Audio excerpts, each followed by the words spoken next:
రెడ్డి గారి మీద చాలా మంది అభియోగాలు మోపుతున్నారు. 4 సార్లు ఎమ్మెల్యేగా గెలిచినాడు, ఏం చేసినాడు అంటున్నారు. 4 సార్లు గెలిచిన మాట వాస్తవమే. కానీ ఆయనకు వచ్చిన అవకాశం ఈ 5 సంవత్సరాలు. ఈ 5 సంవత్సరాల్లో 2 సంవత్సరాలు కరోనా వచ్చింది, అది అందరికీ తెలిసిన విషయమే. కిందలో నుంచి బయటకు కూడా రాలేదు. కేవలం 3 సంవత్సరాలు మాత్రమే అతనికి టైం దొరికింది.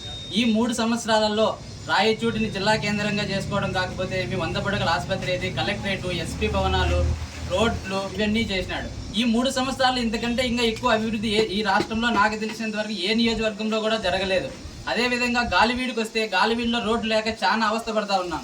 అలాంటిది 2 లైన్ల రోడ్డు వేసి మంచి విద్యుత్ దీపాలతో అయితేనేమి, పైప్ లైన్ సమస్యలు అయితేనేమి, నీటి కొరత లేకుండా గాలివీడి నుంచి రాయచూటికి నీటి లైన్ విషయం అయితేనేమి, ఇటువంటి చాలా పనులు శ్రీకాంత్ రెడ్డి గారు చేసినారు.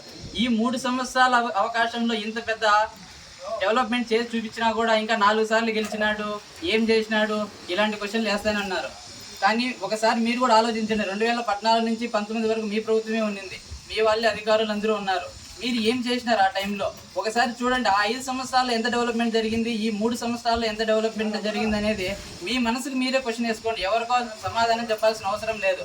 మీరు ఒకసారి మీ మనస్సాక్షిగా మీరే ఆలోచిస్తే మీకే అర్థమవుతుంది ఈ నిజంగా డెవలప్మెంట్ జరిగిందా లేదా అన్న విషయం.